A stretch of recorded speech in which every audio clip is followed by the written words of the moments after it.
so I just finished Coco. He has been so needy today. Like, I think we have probably cuddled like 5 or 6 hours today, and he is still needing some love. So sorry about his presence, or you're welcome because of his presence. Anyway, so I finished Coco a little bit ago, which I can't believe I put this movie off for so long. It was such a joy to watch. It was great. I did, because part of the reason I didn't watch it is because I was afraid it was going to make me cry. And I did well up a little bit at the end, but I did not like ugly cry or anything. Like 5 out of 5 stars, would watch again. It's the favorite one I've watched so far. I would have to rewatch every Pixar movie literally to know if this is my favorite, but I think right now like my gut instinct is this is my favorite. So yes, I've always enjoyed the music. Like I've heard the music just through like existing in the world and going to Disney World and everything. But, and like I knew loosely what the story was, but not like I was kind of curious, like how does Miguel end up in, the like afterlife, I guess. I don't like, does it have a name? Do we ever talk about it having a name? I don't think so. Like the world of the undead and all of that. And I knew he wanted to be play music, but I don't think I even knew that like his family was like really opposed to that or anything like that, which they are. So I was able to really just like enjoy this, and it's almost 2 hours, and I feel like it flew by.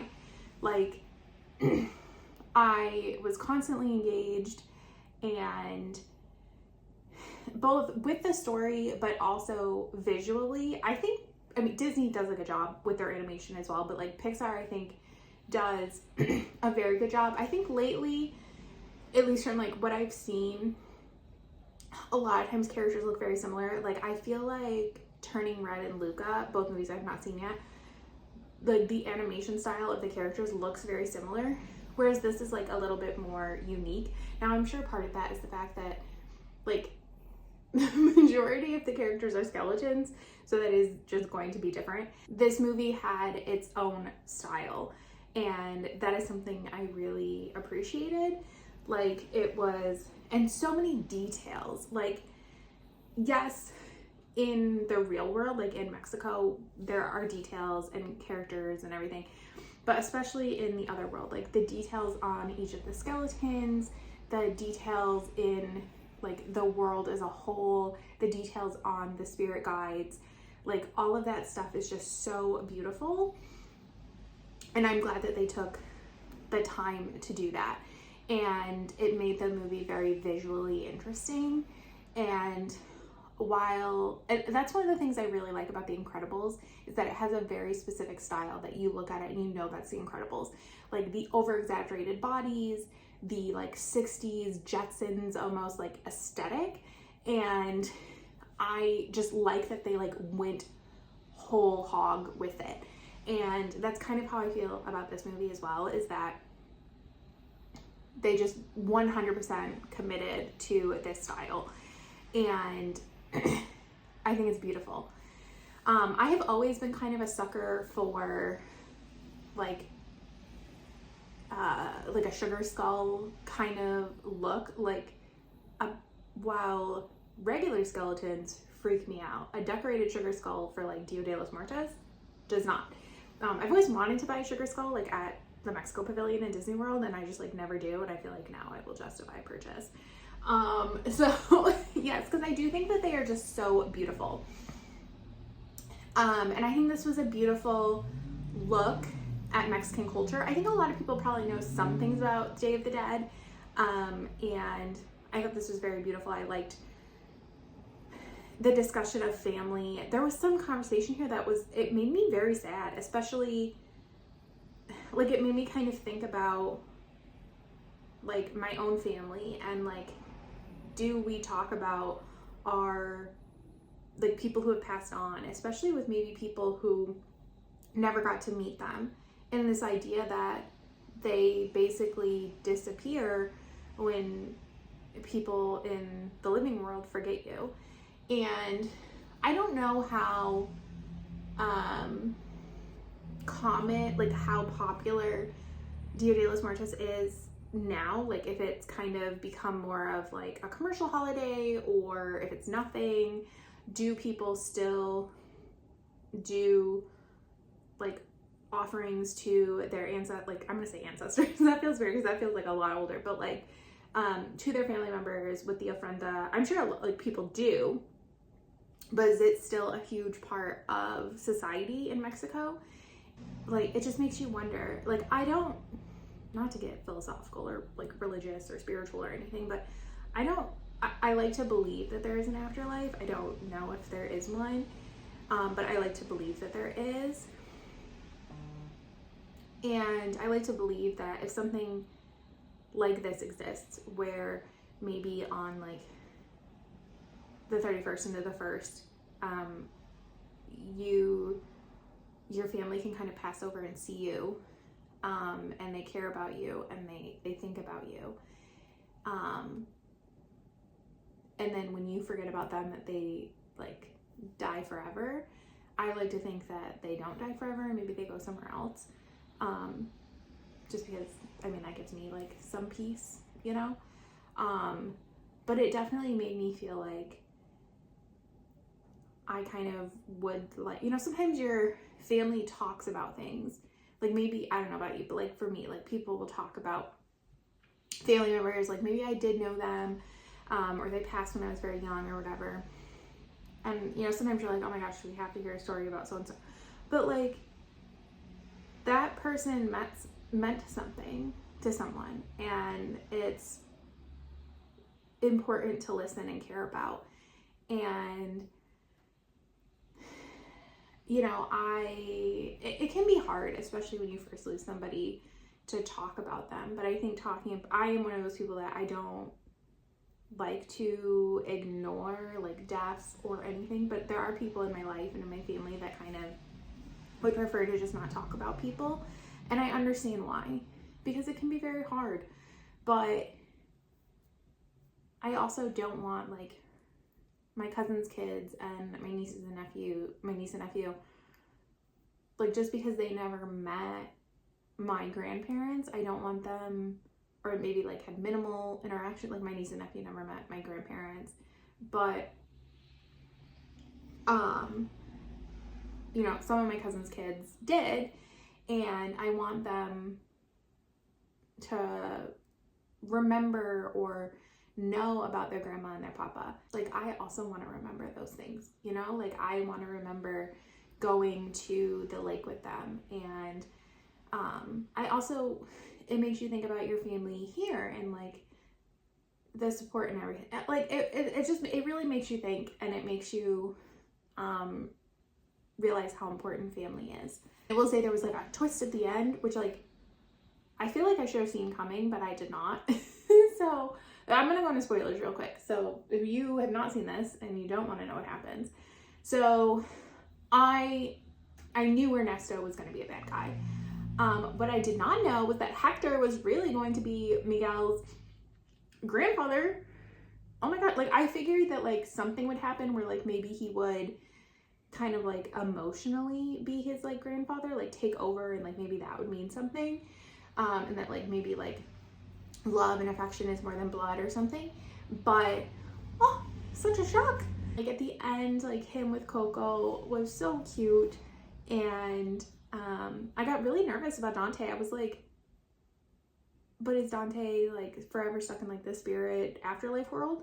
And I'm a little confused about the ending. Like, can he only come over on Dia de los Muertos?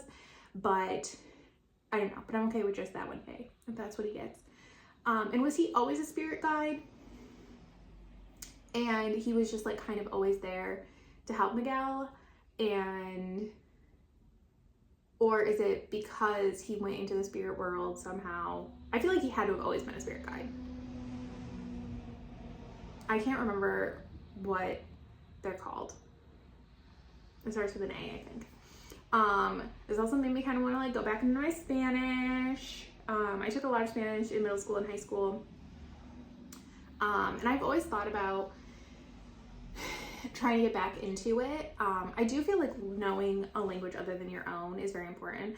I think it was it James Baldwin? Somebody I read in college said that everybody should know 3 languages: their native language, English, and a like a language of love, like a language you just want to know. And he said English because that was like is like a universal language. And so obviously if you already speak English, you should do another language. And Spanish meant a lot to me growing up. My stepdad is Puerto Rican. He doesn't really speak Spanish. He understands it fairly well. His parents primarily spoke Spanish. They lived the majority of their life in Puerto Rico. My grandfather was a migrant farmer, so growing up, like they would travel back and forth. But for the most part, by the time my stepdad was born, they were living here in Rochester permanently. So that was why, I mean, in my school you could take French or Spanish, and that was why I leaned towards Spanish. I have also I took a semester of French in college, and I took a year of Italian in high school. And there is a ton of Spanish speakers in my area. I mean, in America in general, Spanish is a very popular language. And then here in Rochester, we have a lot of, I would say we have a pretty substantial Puerto Rican population. I don't know why. I don't know if they all just came as migrants and they stayed. But it's a pretty prominent demographic group. I would say it's probably our largest like Spanish speaking population is Puerto Rican. And then we do have a lot of immigrants and migrants from other countries who come here to farm. Where I live, there is, like, here outside of New York City, there is a lot of farmland. Like, people probably don't think of New York like that, but we are a pretty farm heavy state. So yes, so we do have a lot of that here. And so it feels like a natural language to pick up. And I feel like Spanish is kind of a universal language in the US. Like, it's one of those languages that would be very helpful for you to know. I would also love to learn ASL because I think that that's one that would be kind of easy to help other people with if you come across somebody who needs it. I'm sure part of that is also Rochester does have a school for the deaf, and so we probably do have like a larger deaf population here than maybe some other areas, so maybe that's part of why I feel that way. But I have considered, oh my gosh, there's so much cat hair on me because I'm just like brushing it out of him like with my hand. We really need to find a brush, Oscar, and brush you. But yes, even there's not a lot of Spanish in this, but it just made me kind of go back to when I was learning Spanish. And a huge part of my learning Spanish in high school, especially with the one teacher I had for my last 2 years of Spanish, she did a lot of like cultural stuff. So like kind of every month we would learn about a different Spanish speaking country and how like Spanish was slightly different in their country and different historical things, food, like politics, just their societal customs, like that kind of thing. And so I think that was part of what, I was kind of thinking about. So I don't know, maybe I will pursue that. But I'm sorry, I went off on like a tangent. But yes, Dante, like I am happy that he is able to come back and that he's a little spirit guide. And I thought it was so cute. Like, I think it's Pepita is Imelda's spirit guide. And also, how do you get a spirit guide? Like, do you have to be a certain type of person? Like, is it like a powerful thing? Like you like have enough family or something? I have questions. But like he's a little cat, which also makes me wonder if Dante was always a spirit guide. Was Pepita a spirit guide before and like went with Imelda to the spirit world? I don't know.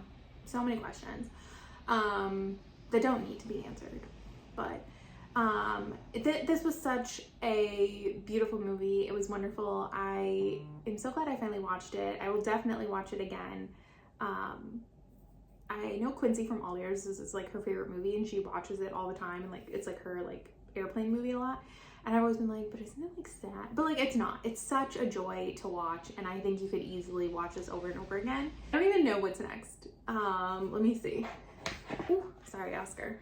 I almost dropped my phone. Okay, next is Incredibles 2. Okay, which I don't know anything about. So, In a few months, we got Soul. That's another one I've been avoiding because I feel like it's going to make me sad. Maybe it's because, like, when death is tangentially involved, I just assume it's going to be sad.